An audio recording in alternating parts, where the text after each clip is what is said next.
February 6ರಿಂದ 3 ದಿನಗಳ ಕಾಲ ಅಂತಾರಾಷ್ಟ್ರೀಯ ವಾಣಿಜ್ಯ ಮೇಳ ಅಂದರೆ ಸಿರಿಧಾನ್ಯ ಮೇಳ ಆಯೋಜಿಸಲಾಗಿದೆ. ಕೃಷಿ ಇಲಾಖೆಯಿಂದಲೇ ನಡೆಯುತ್ತಿರುವ ಮೇಳವನ್ನು ಉತ್ಪಾದನೋತ್ತರ ಕೃಷಿ ರೈತರ ಸಬಲೀಕರಣ ಶೀರ್ಷಿಕೆಯಡಿ ಆಯೋಜಿಸಲಾಗಿದೆ ಎಂದು ಕೃಷಿ ಸಚಿವ ಚೆಲುವರಾಯಸ್ವಾಮಿ ಮಾಹಿತಿ ನೀಡಿದರು. ಅರಮನೆ ಮೈದಾನದಲ್ಲಿ ಇದೇ ತಿಂಗಳ 6ರಿಂದ 9ನೇ ತಾರೀಕಿನವರೆಗೂ ನಡೆಯಲಿದ್ದು, ರೈತರ ಆದಾಯ ದ್ವಿಗುಣಗೊಳಿಸುವ ನಿಟ್ಟಿನಲ್ಲಿ ಮೇಳ ಸಹಕಾರಿಯಾಗಲಿದೆ ಎಂದು ತಿಳಿಸಿದರು.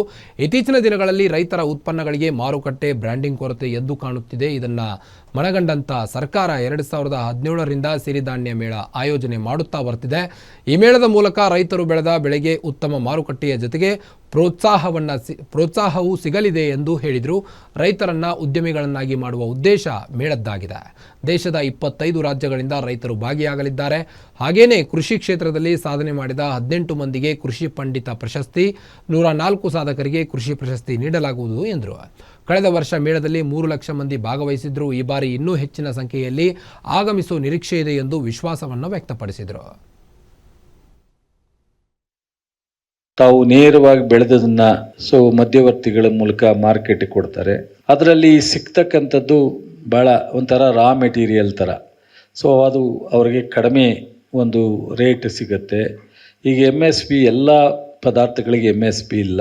ಇವೆಲ್ಲ ಒಂದಷ್ಟು ಸಡನ್ನಾಗಿ ಜನರು ಸೀದಾ ಸೇಲ್ ಮಾಡಲಿಕ್ಕೆ ಹೋಗ್ತಾರೆ. ಇದೆಲ್ಲ ಕಾರಣದಿಂದ ಅವರಿಗೆ ಸಿಗ್ತಾ ಇಲ್ಲ ಅಂತ. ಆವಾಗ ನಾವು ಈ ಉತ್ಪಾದನೋತ್ತರ ಕೃಷಿ, ಬಿಹೈಂಡ್ ಕಲ್ಟಿವೇಟಿಂಗ್, ಆ ಒಂದು ಕಾನ್ಸೆಪ್ಟ್ ಇಟ್ಕೊಂಡು ಈ ಒಂದು ಅಂತಾರಾಷ್ಟ್ರೀಯ ವಾಣಿಜ್ಯ ಮೇಳೆ 2026 ಮಾಡ್ತಕ್ಕಂಥದ್ದು ಸೂಕ್ತ ಅಂತ ಇಡೀ ದೇಶದಲ್ಲಿ, ನಮ್ಮ ರಾಜ್ಯದಲ್ಲೇ ಈ ಕಾನ್ಸೆಪ್ಟನ್ನು ನಾವು ಇಂಟ್ರೊಡ್ಯೂಸ್ ಮಾಡಿರೋದು. ಈ ಮೇಳವನ್ನು 6, 7, 8 ನಾವು ಪ್ರಾರಂಭ ಮಾಡ್ತಾ ಇರ್ತಕ್ಕಂಥದ್ದು.